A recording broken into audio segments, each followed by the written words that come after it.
When you hear them, na, nine, na, pushen, or no, or no, what do you do? When I was 10 years old, the only thing I wanted with every atom of my body was to be a newspaper delivery boy. The kid who delivers these things around the neighborhood every day, putting them into mailboxes, and of course, getting paid. My brother's friend was doing it, and he was making an absolute fortune of $10 a week. Doesn't seem like much now, but when you're a kid, that's birthday money. Imagine, you're a kid, and it's your birthday every week. That is the life of a paper boy. And I dreamt about it, I fantasized about it, and I asked my mother about it every single day. Mom, can I please borrow $1? Well, no, will you let me be a paper boy, please? Mom, I drew a picture. See, that's you, and that's me. Oh, look, I'm delivering the newspapers. Please, Mom, please. And on it went for weeks. Of course, the answer each time was no. Until one day, we're sitting at the breakfast table. The sun is shining. My mother has her coffee. I have my cereal. And I ask her for the millionth time. And I don't know why. I pinched myself. Is this for real? My dream just came true. And I run to the telephone to call the newspaper. And they say no. Paper boys need to be 12 or older. And I should call back in 2 years. 2 years. I was shocked. And then confusion and anger and sadness and a shame. My body swelled with misery, and then I just burst. I was the saddest boy in the world.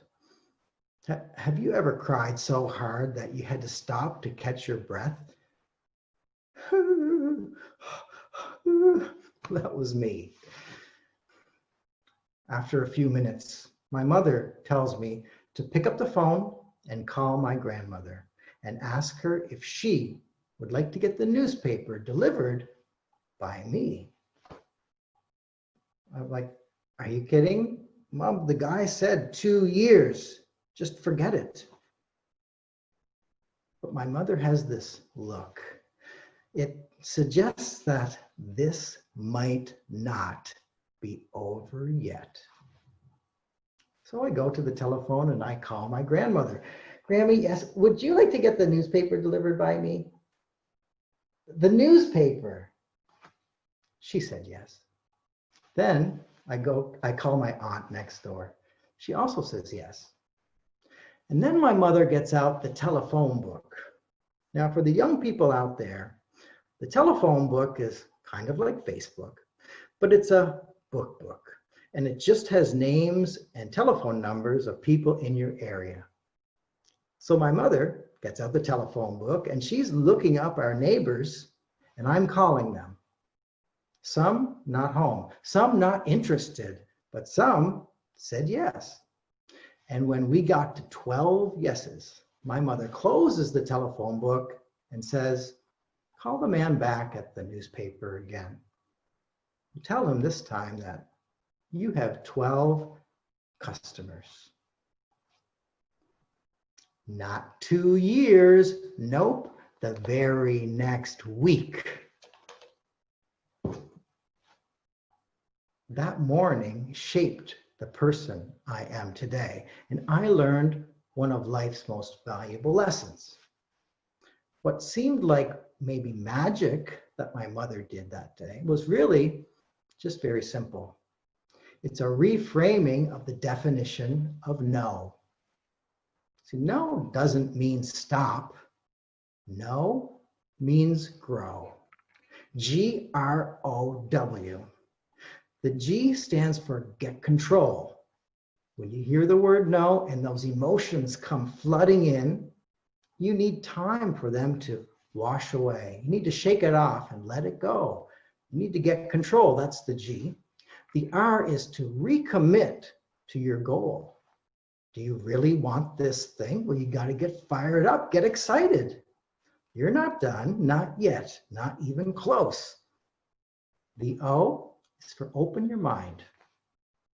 You need to look at things from all different angles so you can see the possibilities and the opportunities. This is time to get creative. And to do that, you need to open your mind.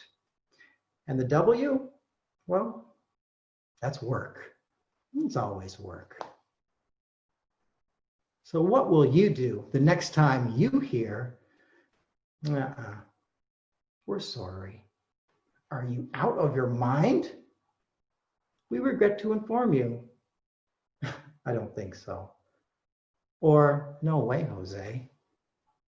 Well, if you remember that no means grow, get control, recommit to your goal, open your mind and work, well, people are still going to say no to you, but you will increase the opportunities to hear again. Ah, yeah, ha, howda, we, and yes, those will be limitless.